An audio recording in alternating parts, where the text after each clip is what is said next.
Mission Tour, bonjour. Kodiak Novembre 63 Delta Romeo. Envol VFR pour le Mont Blanc aller-retour. Demande mise en route.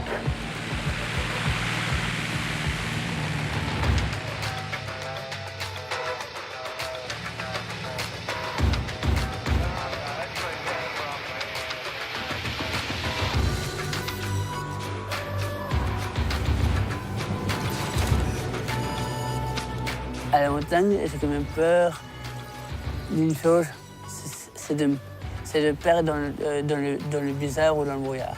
Parce que c'est quand même super haut, le Mont Blanc.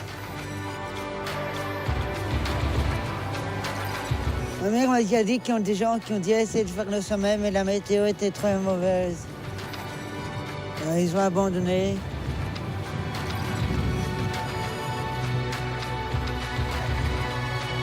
L'idée, c'est vraiment de se dire, on est là pour créer des possibles et pour montrer qu'on peut être ambitieux, qu'il faut être vraiment fort ambitieux, qu'on peut aller très loin avec eux.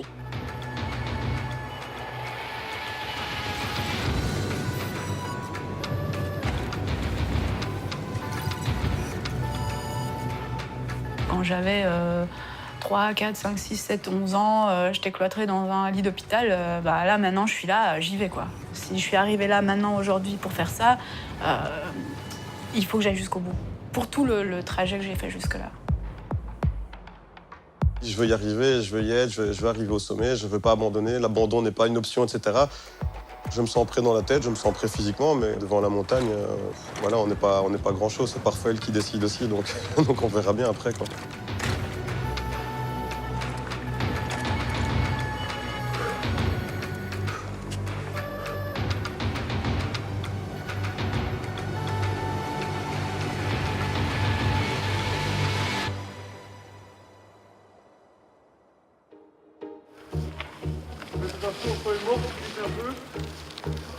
Ils s'appellent Pierre, Ebi, Élodie, Delphine, Guillaume et Jonathan.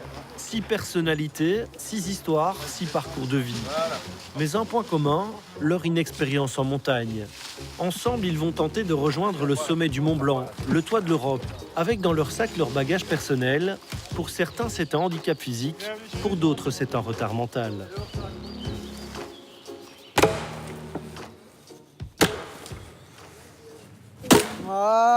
Je fais des bûches ou parfois je ramasse, ou parfois je mets des bûches sur le tas.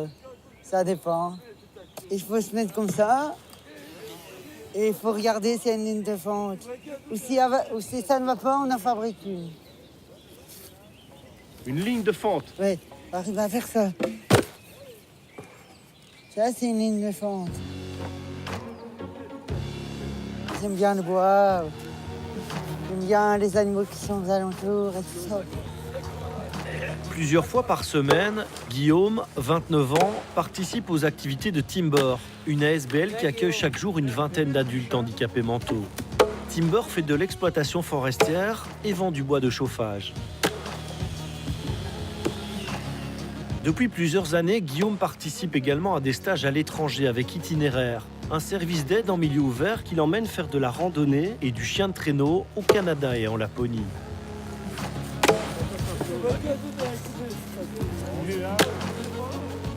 Ils ont une certaine expérience de voyage dans le nord, donc du froid, de la neige, de la montagne. Alors je ne pense pas qu'ils s'imaginent exactement ce dont il va être question. Maintenant, on a déjà fait de la montagne ensemble, on en a parlé. Et ce qui est intéressant avec ces jeunes qui ont cette particularité d'être handicapés mentaux, c'est qu'on peut faire tout, on peut faire énormément de choses.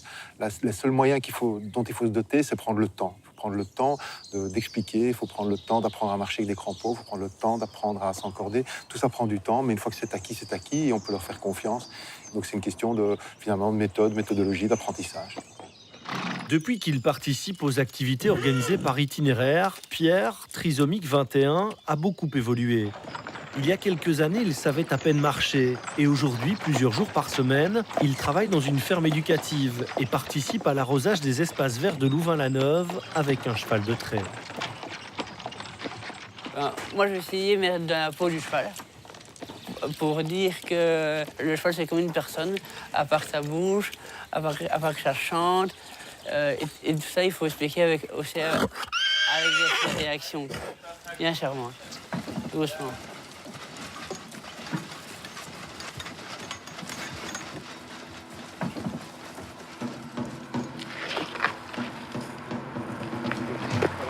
descends assez fort et tu mettais une main sur le rocher, une main sur le bois. Et laisse descendre tes jambes doucement. Elle est coincée la boutique. Ils se sont rencontrés pour la première fois 3 mois plus tôt et se sont retrouvés pour s'entraîner. Un parcours accidenté en région namuroise et déjà les premières difficultés qui apparaissent. Il faut apprendre à trouver son équilibre sur terrain instable, appréhender le vide et apprendre à fonctionner ensemble. C'est pas une prise, ça, John. Si jamais il y en a un qui chute, tu vas te brûler avec la corde. Il faut éviter. Non, donne-le-moi. On va faire comme ça. Mais très vite, la mixité a fonctionné. Animés d'une énorme envie de se dépasser, de repousser leurs limites, de sortir de leur zone de confort, tous poursuivent le même objectif, ensemble, parce qu'ils sont différents.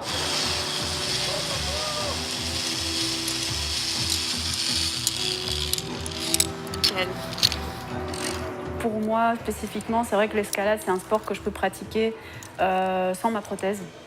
Et pour moi, c'est hyper important. Donc c'est une liberté par rapport à ça aussi, de pouvoir la laisser de côté et de dire bon maintenant je grimpe avec juste moi et moi et de pouvoir faire travailler ma jambe comme il faut, d'avoir les sensations aussi de mon pied sur le mur, ce que je n'ai pas avec ma prothèse par exemple.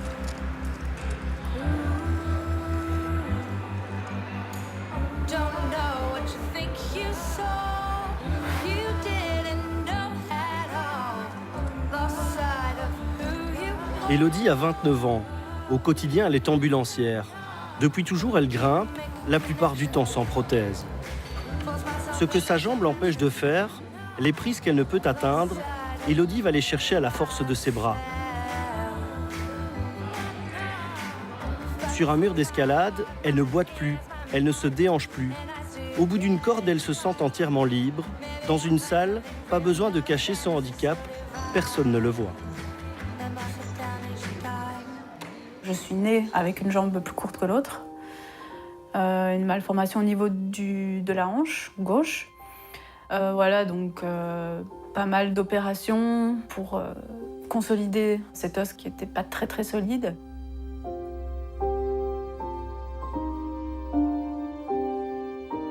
Un allongement aussi, donc on a allongé le fémur pour gagner quelques centimètres, on a quand même gagné 7 centimètres.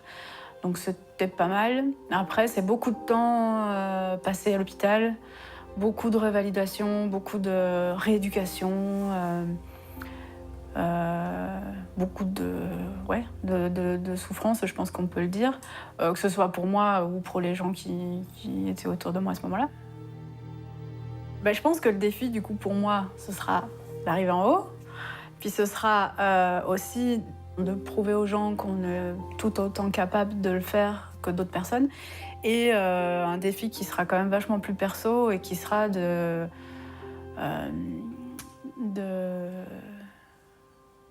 d'exposer ce handicap, parce qu'il y a plein de gens qui me connaissent mais qui ne savent pas forcément ce que j'ai. Je me bats comme tout le monde se bat dans la vie. Hein. Il n'y a pas que moi. Et ce serait bête de s'arrêter avant d'être arrivé au bout de ce qu'on pouvait et de ce qu'on voulait, quoi.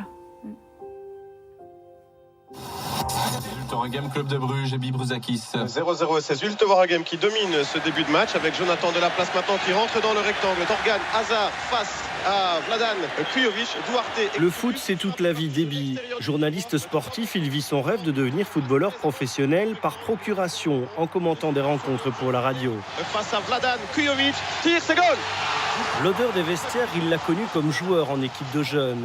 Aujourd'hui, il continue à jouer au mini-foot où ses réflexes et sa vivacité sont reconnus en tant que gardien de but, malgré une jambe gauche atrophiée musculairement suite à la polio.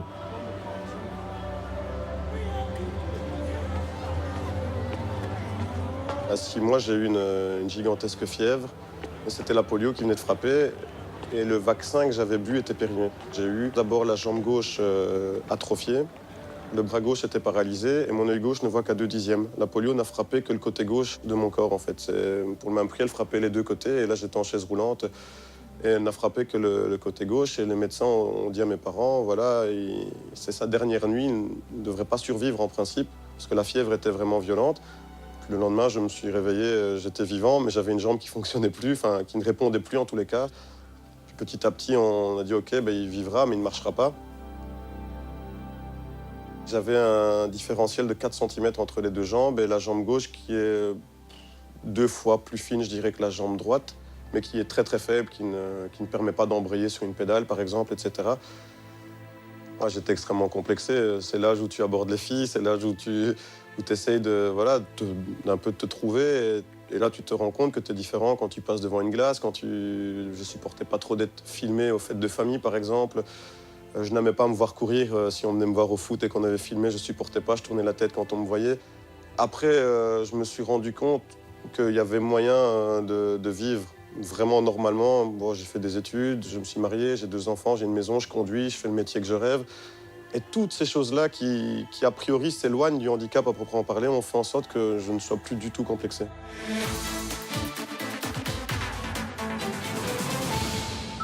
Delphine et Jonathan travaillent au journal télévisé de la RTBF. Ensemble, ils présentent le 15 minutes, un duo complice et qui partage un point commun, celui de n'avoir jamais pratiqué l'alpinisme. Peut-être prendre du recul par rapport au... Alors après, ça permet d'enchaîner avec le... Une expérience nouvelle pour ces 2 journalistes au contact d'un univers qu'ils découvrent, celui du handicap. Quand on se lance dans un projet comme ça, on ne se sent pas du tout plus fort. En tout cas, à titre personnel, ça m'a même honnêtement remis en question.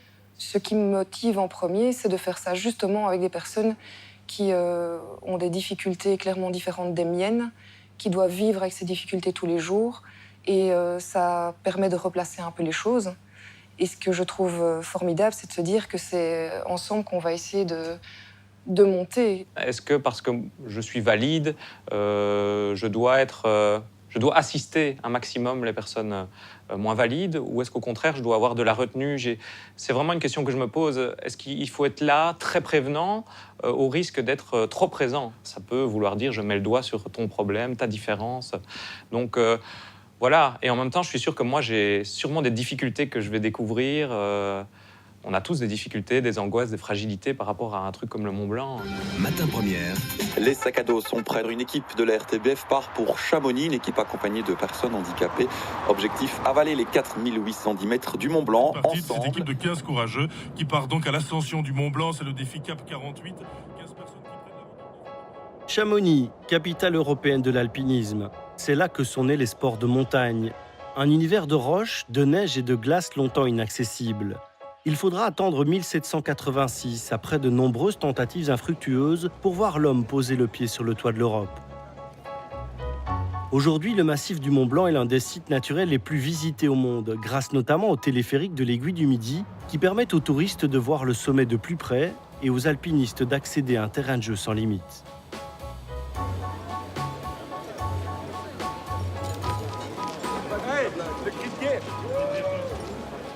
Jour 1 de l'expédition. Le téléphérique emmène le groupe au plan de l'Aiguille, à 2317 mètres d'altitude, où l'aventure commence par 2 jours d'entraînement et d'acclimatation.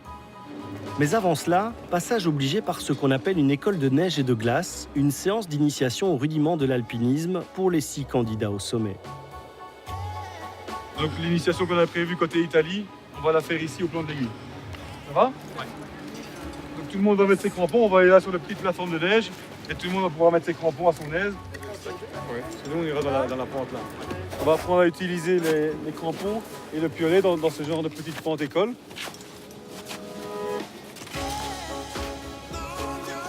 Il faut apprendre à marcher en cordée et à bien utiliser les crampons pour s'économiser en montée, assurer ses pas et sa sécurité. Les premiers mètres sont hésitants. Ebi, qui découvre l'univers de la montagne, parvient difficilement à marcher dans une neige transformée par le soleil et qui rend sa progression périlleuse. Tu as ton piolet du côté de la pente, donc en amont, et ton bâton en aval. Et alors, tu peux comprendre. S'il faut changer, on change. On raccourcit un peu l'autre bâton et on va essayer de trouver le meilleur compromis pour que tu aies plus facile. Parce que le but, c'est de te faciliter la vie. On essaye comme ça. Ouais. Et on avec ça, je me sers pas là pour l'instant. Si, ben voilà. Ici sur le plat, pas trop. Ici pour le plat, mais je vais voir que dès qu'on est monté. Voilà. Allez, go. Oui, t'as pas l'air complète. N'oublie pas de faire le crapaud.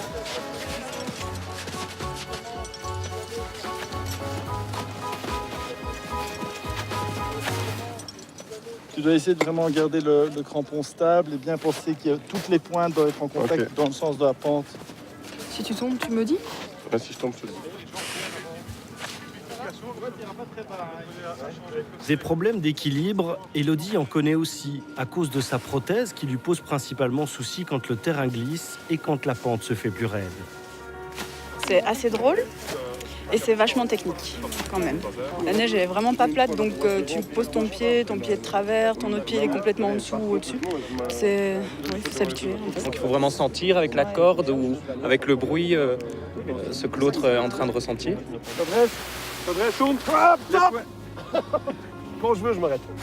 La première matinée sert aussi à apprendre à s'arrêter en cas de chute et à composer les cordées en fonction des particularités de chacun. Je vais faire une deuxième fois. C'est quand même un grand handicap de ne pas réussir à avoir deux appuis. Donc maintenant, il commence à s'en sortir avec les bâtons. Mais ça va être dur. Elle avait dur et puis elle a bien progressé en une demi-heure. Le Tétrousse au goûter, ça va être la partie chaude quand il faut monter sur le glacier. La plus technique, la plus chaude et à mon avis la plus difficile. Départ depuis le sommet de l'aiguille du Midi. L'arête qu'il faut descendre en direction du refuge des Cosmiques met tout le monde directement dans le bain. À gauche, c'est le vide. Un faux pas et c'est un aller simple pour Chamonix, près de 3000 mètres en contrebas. La concentration est maximale, la peur se lit sur les visages, d'autant que c'est une première pour les 6 participants. Ne laisse pas glisser, donc pas de pencher en arrière, remets-toi debout et penche-toi légèrement en avant justement, ce sera beaucoup plus stable. Le premier jour, là, quand on est sorti de l'aiguille du Midi, pour aller faire cette fameuse arête qui est assez impressionnante, évidemment, pour tout nouveau alpiniste, on était en train de se préparer, là, et d'un coup, il vient sur moi en pleurant sur mon épaule en disant « Laurent, j'ai peur, quoi. » Et là, j'ai tout de suite géré, mais le ton était donné, quoi. Il allait falloir faire ça toute la semaine, quoi. J'espère qu'on est directement en bas. Ok, super. C'est la première fois de ma vie que je suis contente qu'il n'y ait pas de soleil. Il y a plein de nuages et comme ça on voit pas que c'est pendu comme ça. C'est génial. La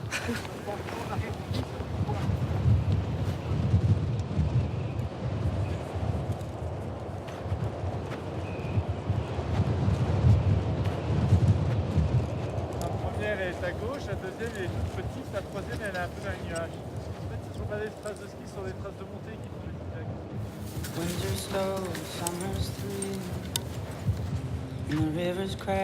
Pour Ebi, les choses se compliquent dès le début.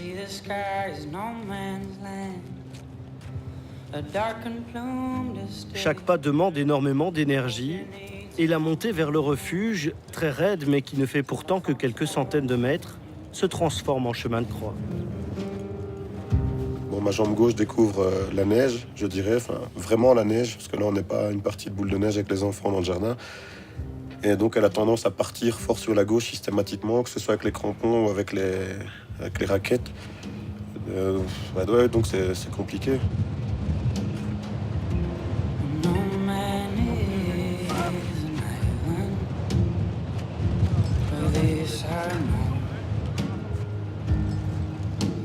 Frustration gigantesque parce que c'est un truc qui, je dirais, qui devient peut-être au-delà de mes forces, mais pas de ma faute en fait.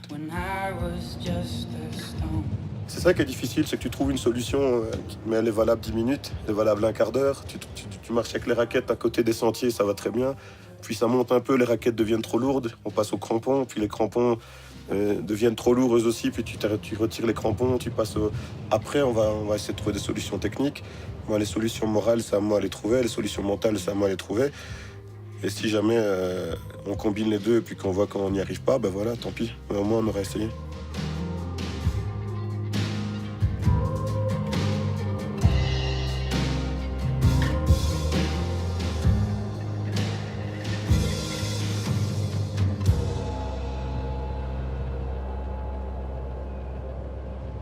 Ils venaient de nulle part, ils n'avaient aucune expérience en montagne, la plupart n'avaient jamais mis de crampons. Et alors, quand j'entendais Ebi en fin de journée qui disait ouais, c'est génial, on a bien avancé. On a eu une grosse journée aujourd'hui, alors qu'en fait, on avait fait peut-être 200 mètres. Donc naïvement, ils ne se rendaient vraiment pas compte de ce à quoi on allait arriver. Et d'ailleurs, en fin de première journée, j'ai dû lui dire, je lui ai dit clairement, si tu continues à ce rythme-là, on n'arrivera pas au sommet, quoi. Ça lui a donné une grosse claque dans la figure, mais c'était positif parce que dès le lendemain, il a accéléré le rythme et il a compris un peu plus où on en était. La première nuit passée en altitude permet à l'organisme de créer des globules rouges et de compenser naturellement le manque d'oxygène. Une première nuit que certains membres de l'équipe passeront sans encombre. D'autres, comme Delphine, connaîtront les premiers signes d'un mal aigu des montagnes, vertige, maux de tête et vomissements. De retour à Chamonix après cette première nuit à 4000 mètres, Thomas, parapentiste professionnel, emmène Ebi, Pierre et Guillaume pour une initiation au parapente. Il y a juste que ma femme m'a dit qu'il fallait que je revienne. Tu vas vraiment sentir qu'on s'envole. Vas-y. Complètement. Voilà. Tu sens? Ouais. Bon, c'est pas hyper confortable. Non, moi, je serai non. dans ton dos, je te retiendrai. Ouais. C'est comme ça que tu seras.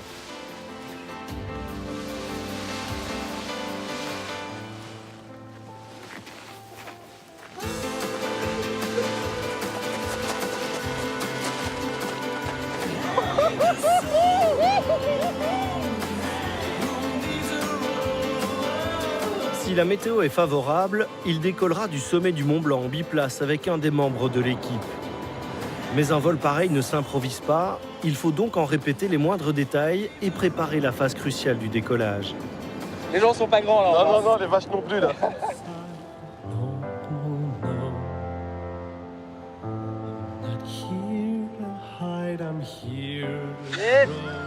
Tu vois, si tu fais descendre de là,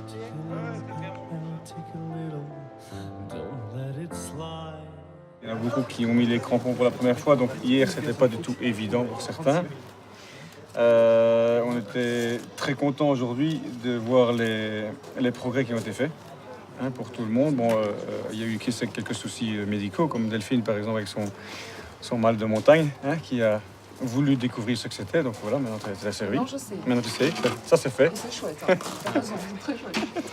Il y aura des moments de faiblesse, il y aura des moments où il y en a certains qui vont craquer et d'autres peut-être pas. Voilà, ça fait partie de la montagne. On est là pour vous encadrer pour ça, mais il faut rester positif et motivé, même s'il y aura encore des couacs, ça je peux vous le dire, dans les jours qui suivent, même si la météo devient plus mauvaise que prévu, c'est pas grave, on avance quand même et jusqu'au moment où ça va ou ça va plus.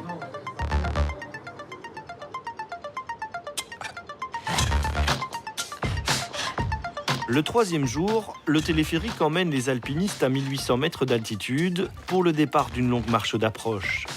Il existe plusieurs chemins d'accès pour rejoindre le sommet du Mont Blanc. Le groupe empruntera la voie dite normale, la plus accessible. Habituellement, une cordée réalise l'aller-retour en 2 jours de marche et une courte nuit en refuge. Ici, il s'agira de couper les étapes en 2 et de parcourir la distance en 4 jours et 3 nuits en altitude. Mais la fermeture exceptionnelle du tramway du Mont Blanc oblige le groupe à marcher quelques heures supplémentaires et surtout à avaler 600 mètres de dénivelé positif en plus. La première journée a été très très longue, pour moi en tout cas. Bon, déjà, on a commencé plus bas que ce qui était prévu. Bon, c'est pas dramatique en soi, mais c'est vrai qu'on se dit quand même à chaque pas, c'est un pas qu'on fait en plus par rapport à ce qui était prévu. Pour Élodie, la première journée est éprouvante. Avant le départ, il a fallu lui trouver une chaussure adaptée à son handicap. Mais après de nombreux essais, elle a finalement décidé de porter une chaussure de montagne traditionnelle au pied droit et une basket de trail plus légère et plus souple avec sa prothèse pour soulager au maximum sa jambe plus faible.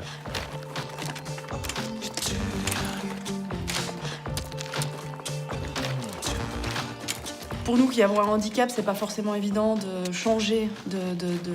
On se met en mode caillou, on marche dans les cailloux, ok. Après, on arrive dans la neige, il faut se mettre en mode neige, on change de chaussures, donc il faut se réadapter, retrouver une sorte d'équilibre, de stabilité là-dessus. Donc ça demande du travail, de la concentration et c'est fatigant. Le caillou est un ennemi, je sais pas si on s'en rend compte, mais chaque fois qu'on fait un pas, on perd un demi-pas en glissant vers l'arrière.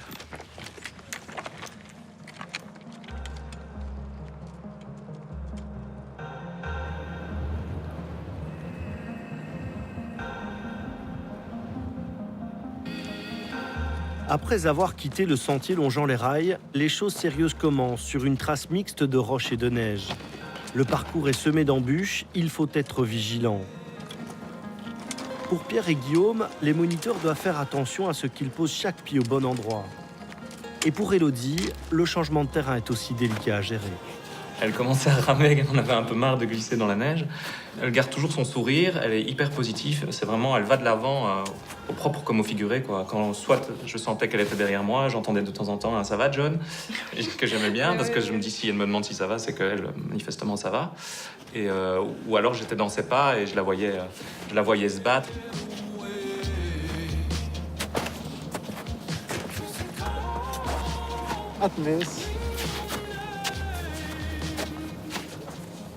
Au début, très dur, donc je me disais, il faut que je me concentre, il faudrait que je continue à faire de l'exercice respiratoire.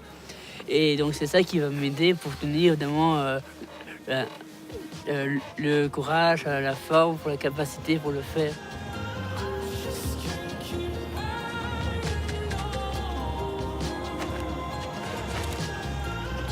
Et toi, Guillaume, comment tu te sens après cette première longue journée ? Ça s'est passé bien. J'avais jamais fait de Mont Blanc. C'était vraiment très gai d'être ici. En plus, le paysage est très joli. Alors, tu as marché beaucoup avec Benoît aujourd'hui. Comment ça s'est passé? Vous êtes organisés comment tous les deux?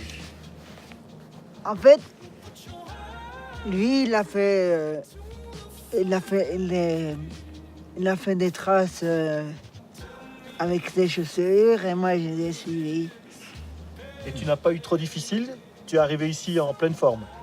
Oui. C'était un peu plus dur cet après-midi que ce matin. Oui, oui, un peu plus dur.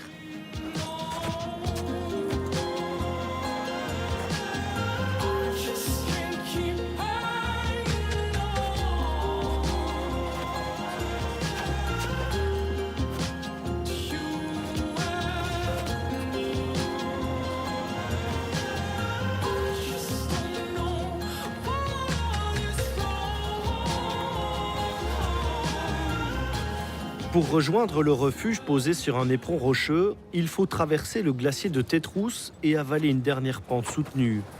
Certains, comme Pierre et Guillaume, continuent sur le névé dans la partie enneigée, tandis qu'Élodie préfère rejoindre les rochers sur lesquels elle perd moins d'énergie.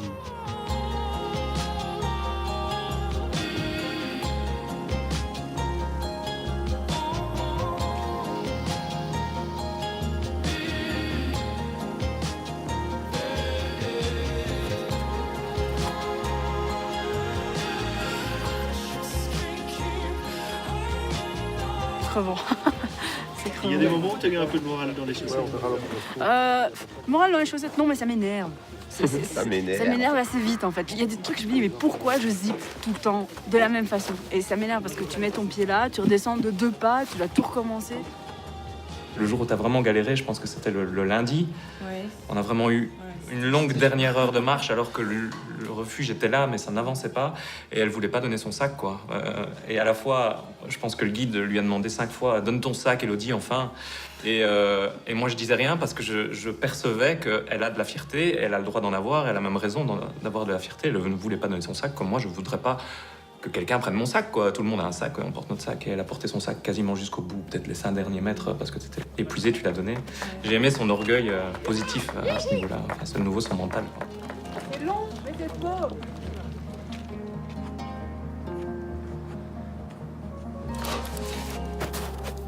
Allez, comment les vivre la cul? Ouais. Comment les vivre bien Clément? Allez!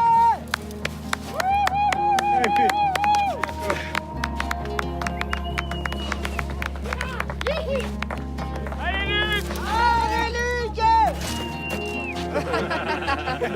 Bien joué, Laurent, bravo!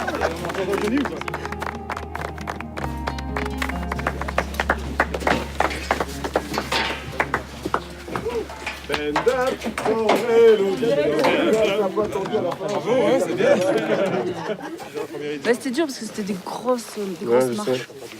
Il y a des trucs que tu fais 10 fois mieux que moi. C'est bizarre, t'as vu, c'est marrant, Ouais, des c'est machins, fait, ça. parfois Ouais. c'est Et l'inverse. c'est l'inverse. Faut qu'on se mette à deux pour... Ouais. Surtout qu'on ne chope pas tous les deux le même en même temps, quoi. Oui, non, voilà. C'est long, mais c'est pas grave, en fait.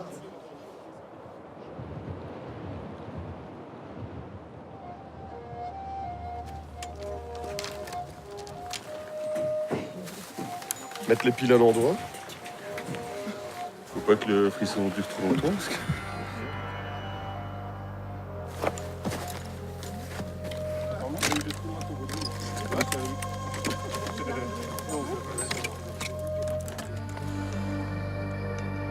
Départ au lever du jour en direction du refuge du Goûter, 600 mètres plus haut. La partie de l'ascension la plus technique, la plus exposée aussi. La montée se fait par la traversée du Grand Couloir, théâtre régulier d'avalanches de fin de journée.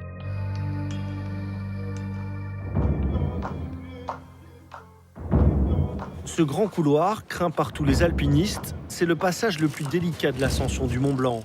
Il faut le traverser rapidement pour éviter d'être pris dans une coulée de neige très fréquente à cet endroit.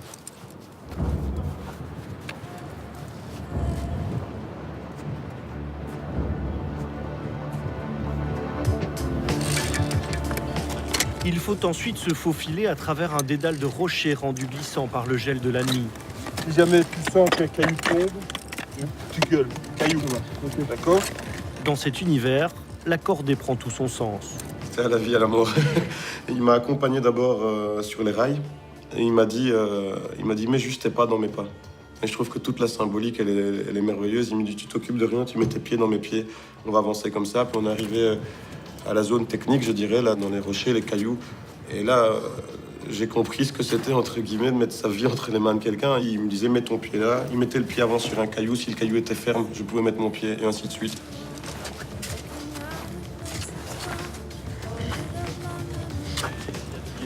Je crois que lui aussi, il est un peu compétiteur. Je crois que son challenge, c'était de m'emmener en roue. Et à deux, on s'est retrouvés un petit peu là-dedans. C'était très, très, très difficile.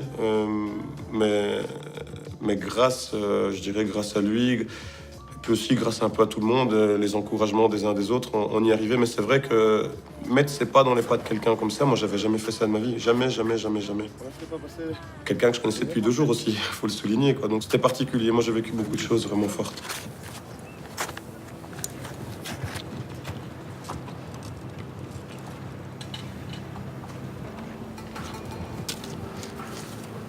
Tendu, hein. Reste tendu. Et ici, tu fais ça. Ouais, c'est bien.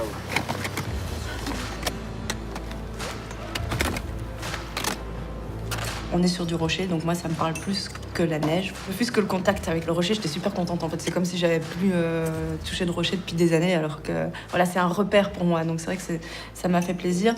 Après, c'était pas forcément évident. Je pensais que ça allait être plus facile, mais c'était pas forcément évident parce que j'ai l'habitude de, quand je grimpe et quand je suis dans des milieux plus verticaux, de faire ça sans ma prothèse. Bon là, avec tout le matériel qu'on avait, c'est vrai que j'ai pas forcément pensé au début. T'es à pied, tu marches, donc moi j'ai besoin de ma prothèse. On arrive dans ce truc, je sais pas à l'avance à quoi m'attendre, donc est-ce que je la laisse, est-ce que je l'enlève? Voilà, c'est des questions qui étaient assez compliquées. Pour finir, j'ai fait tout avec et ça rajoute une difficulté par rapport aux perceptions que j'ai l'habitude d'avoir en milieu de plus vertical, quoi.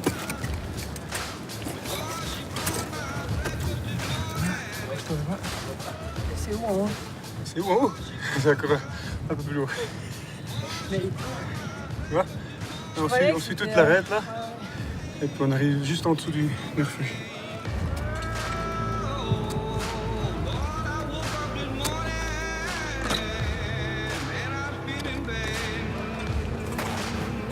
La progression est lente. Au total, il faudra près de 6 heures au groupe pour rejoindre le refuge, là où une cordée met en principe moins de 3 heures pour le même trajet. Ok.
La montagne, c'est un révélateur de personnalité. Et quand on se retrouve dans une cordée, on voit l'autre qui est... Tout le monde a ses moments de faiblesse et c'est là qu'on voit si les gens s'entendent réellement bien.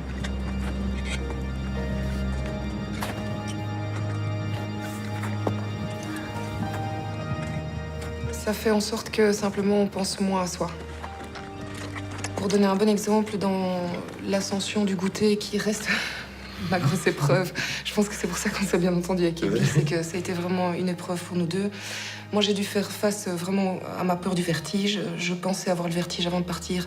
Je confirme, j'ai le vertige et c'est tétanisant. Sauf que je me suis rendu compte pendant toute l'ascension que j'ai eu peur pour les autres tout le temps. Ça y est, je réponds à la première question, je suis déjà en train de pleurer. Et que le handicap de Ebi, il est visible, le handicap d'Élodie, il est visible, le handicap de Pierre et Guillaume aussi. Mais je sais très bien qu'on est tous avec des handicaps, on a tous notre histoire et nos failles. Alors, visiblement, c'est clair que Ebi me dit oui, tu m'as plus aidé parce que j'ai tiré sous la corde, je l'ai encouragé, j'ai mis mes pas. Physiquement, ça se voit, donner un petit bonbon. Physiquement, ça se voit parce que je force les pas pour qu'ils puissent passer dans les miens. Sauf que mentalement, mes handicaps, ils sont plus dans mon vécu et ils m'ont tout autant aidé.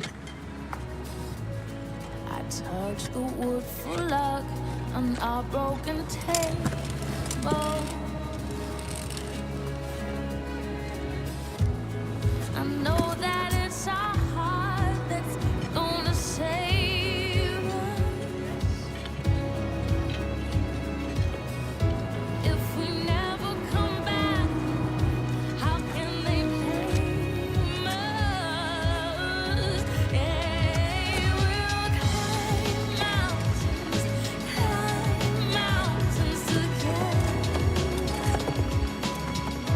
Yeah, we'll climb mountains together.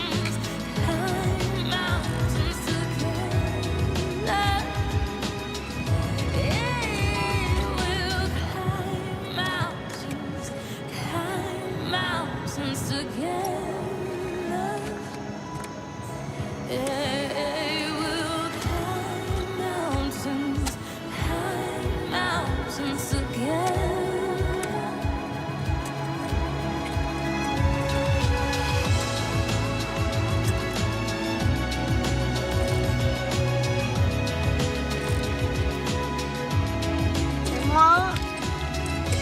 Le temps que la corde soit tendue, Guillaume, tu pourrais y aller.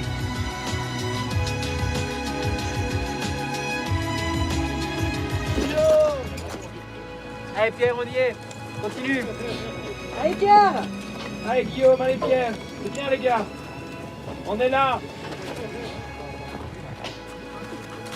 Allez Guillaume, allez Pierre. Il n'y a plus que 15 mètres. 15 mètres.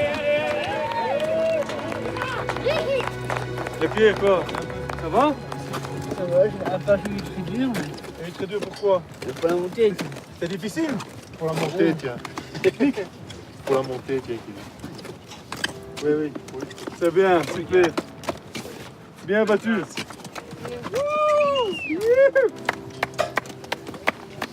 Yeah, c'est bon ça. Eh, bravo ça. Bravo. C'est bien. Excellent. Alors, t'es content? Super, bravo un chef. Un câlin, hein? Bravo. Magnifique, hein, les gars. Bravo, Vraiment top. Je suis super fière de toi, vraiment. Bravo Pierre. Super. La classe.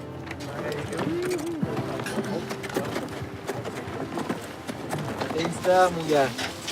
Super, excellent mon vieux. Arrivé au goûter, évidemment, comme disait Luc tout à l'heure, c'était une grande victoire, hein, une grande émotion. Là, ils étaient claqués, morts, à la fois physiquement et mentalement. Hein. C'est clair que quelqu'un qui n'a jamais mis de crampon, qui n'a jamais fait d'escalade, se retrouver à 3500 mètres, à tenir par ses bras et par ses jambes sur un rocher, c'est pas facile à gérer. Même si on a une corde qui te tient. Je le vois dans ce dernier corridor, et puis il n'y a plus que 10 mètres, mais ces 10 mètres, pour lui, c'était le bout du monde et il est allé le chercher, quoi. Hey, on a quand même amené toute l'équipe au goûter déjà. Hein. Bravo à tous. Hein. Bravo à tous.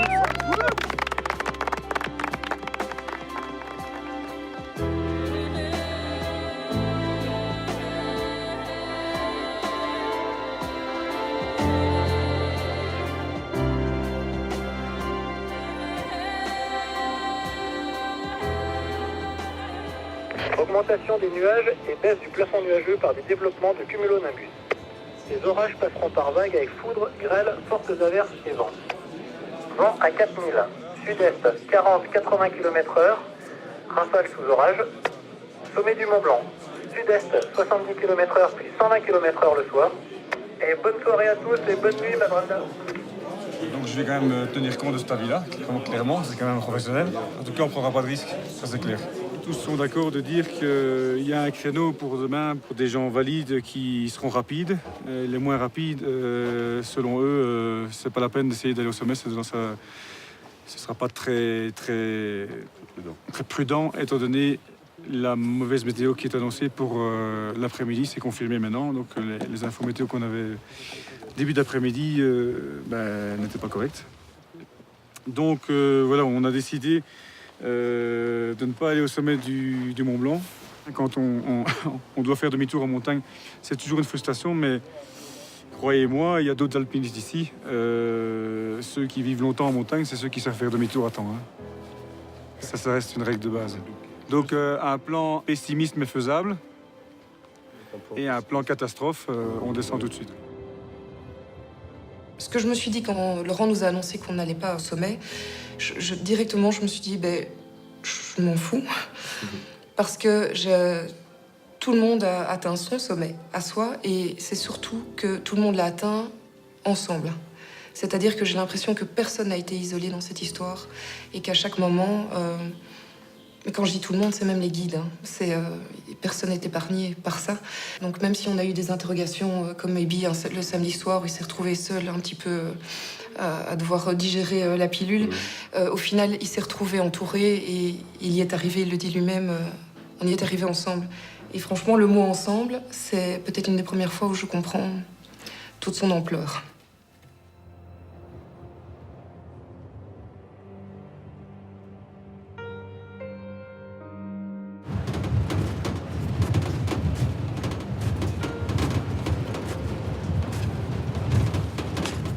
Réveil à 1h du matin. Les moniteurs sortent sur l'arête au-dessus du refuge, repérer le terrain et vérifier les conditions climatiques.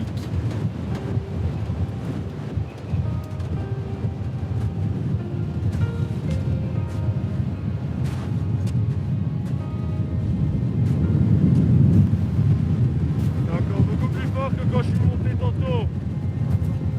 L'intérêt c'est pour le retour, hein, tout seul. Ah oui, là on vole. La descente, plus le vent. Ah, pour la descente, tu te laisses aller, en une demi-heure, t'es en bas. Hein. Le vent annoncé la veille souffle à près de 80 km/h, obligeant l'équipe à renoncer à rejoindre le dôme du goûter.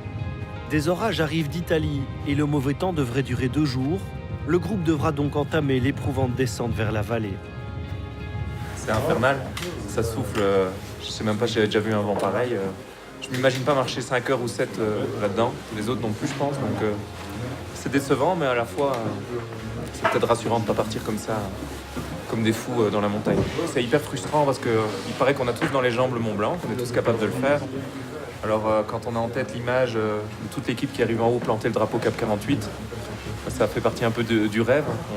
On avait vraiment envie de le faire maintenant, voilà. Faut accepter ce qu'on peut pas changer. Il y a une limite ici qui nous dépasse, la météo. On savait qu'elle existait, c'est la montagne, voilà, donc on va l'accepter. Et ce qu'on a fait jusqu'ici est déjà magnifique, mais quoi qu'il arrive, c'est une victoire. On est tous ensemble ici et on descendra tous ensemble.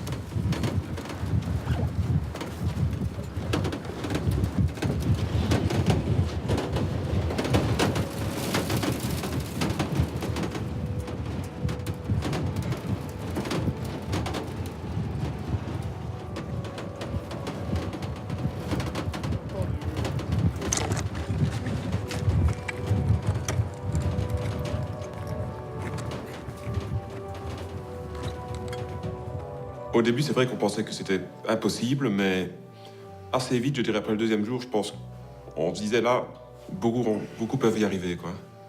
Et à la fin, tout le monde pouvait y arriver. Oui.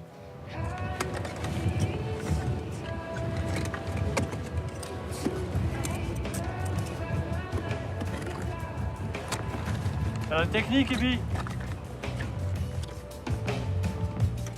Je me souviens d'un soir où Delphine me disait demain, j'ai déjà peur à l'idée de devoir remonter l'arête du Midi, de l'aiguille du Midi ou quoi que ce soit. Et pourtant, elle y est allée, elle est remontée.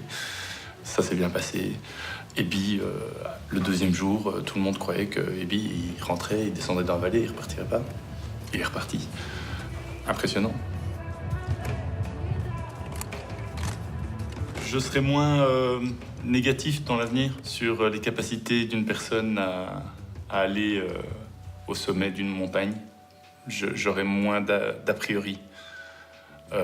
Parce que si on voit au tout début du séjour, on ne donnait pas beaucoup de chance à beaucoup de monde. Et puis à la fin, tout le monde avait les capacités d'y aller. Ouais, c'est bien. Vas-y Guillaume, les deux jambes. Avance, encore Guillaume, dépasse les deux jambes. Encore, l'autre jambe. D'abord l'autre jambe. Les deux devant, Pierre. Hop, et tu fais ça, allez. Go. C'est eux qui n'ont jamais renoncé. C'est assez spectaculaire. Enfin, tous les 6. Derrière. Voilà, au-dessus, les deux jambes.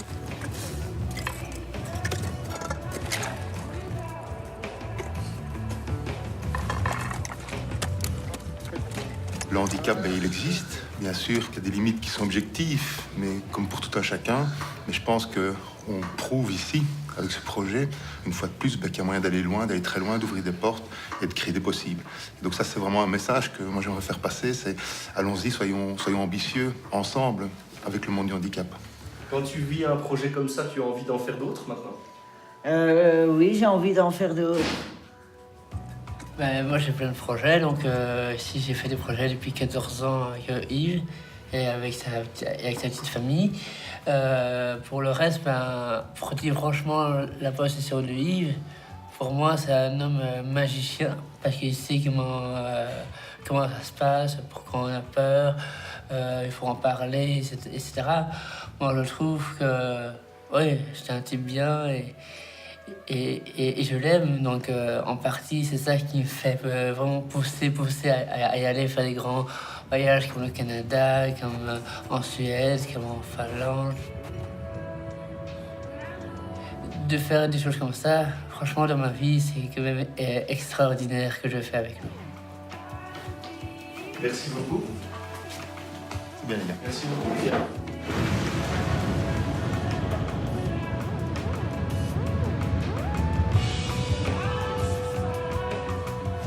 Ce qui m'a vraiment marqué, c'est de voir toutes ces personnes qui, chacune à leur tour, relevaient leurs propres défis, repoussaient leurs propres limites, sortaient de leur zone de confort.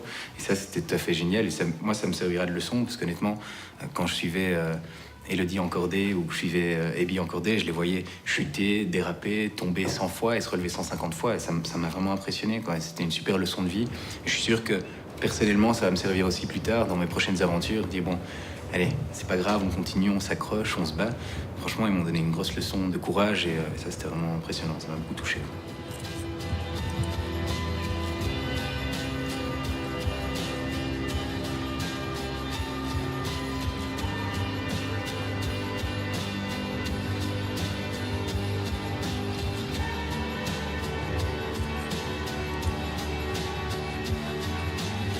Sunlight comes creeping in, illuminates our skin. We watch the J'ai commencé à réfléchir à plein de choses, à savoir où étaient mes vraies priorités dans la vie, mes enfants, ma femme, etc. Je sais pas, tout ça est venu se mélanger en même temps. Je sens qu'il s'est passé un truc, on n'est pas parti à Walibi, quoi. Il y a des liens qui vont être indéfectibles, ça c'est sûr, quoi. J'ai l'impression qu'on est un peu naïf par rapport à ce Mont Blanc, parce que nous, On a tous considéré dans nos têtes que le Mont Blanc, on allait le faire, on pouvait le faire. Et en parlant après le soir avec les guides, on se rend bien compte, ils nous ont tous dit, moi j'ai pas fait le Mont Blanc, comme mon premier mont, c'était pas le Mont Blanc. Et là on se dit, ah oui c'est vrai, en fait le Mont Blanc c'est quand même le Mont Blanc quoi. C'est marrant parce que, enfin, j'ai entendu beaucoup qui disaient, oui, quand on est arrivé au sommet. Et alors, en fait, pour nous, je pense que le sommet, on l'a atteint, même si c'est pas le sommet du Mont Blanc, c'était le sommet de cette aventure-ci. Et notre sommet, c'est tout ça, quoi. C'est d'avoir pu avancer tous ensemble, d'être arrivés tous ensemble au même endroit, d'être redescendus tous ensemble. Et je pense que c'est très symbolique de notre groupe, c'est qu'on a tous été toujours tous ensemble.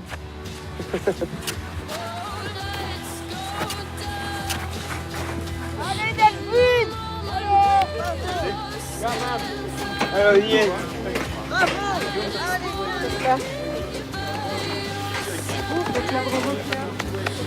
Bravo, Guillaume! Oui, ça a été fantastiquement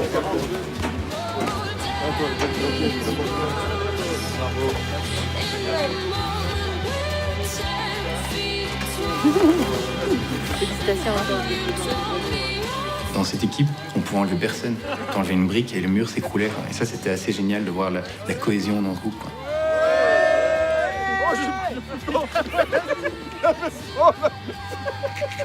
Dispersion, merci. C'est le plan de fin, ça. Ça pue le plan de fin. Ça pue le plan de fin.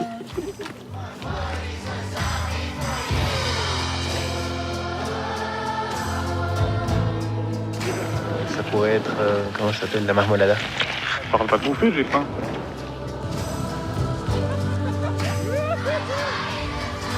C'est synchro ton truc? Ouais, c'est synchro. À 6 heures de marche, ça va être... J'y vais, hein. À demain. À demain. À mercredi.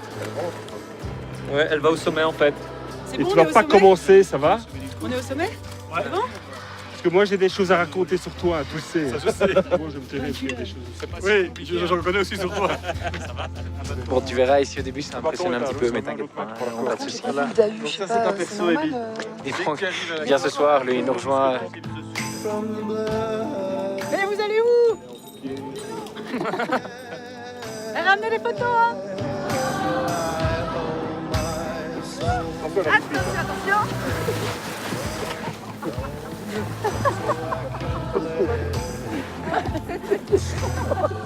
Nous aussi, on peut le faire en marche arrière.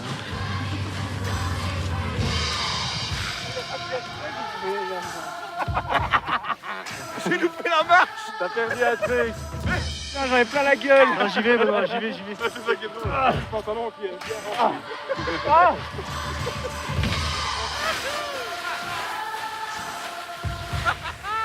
Ça va les mecs? Yeah, man. Excellent.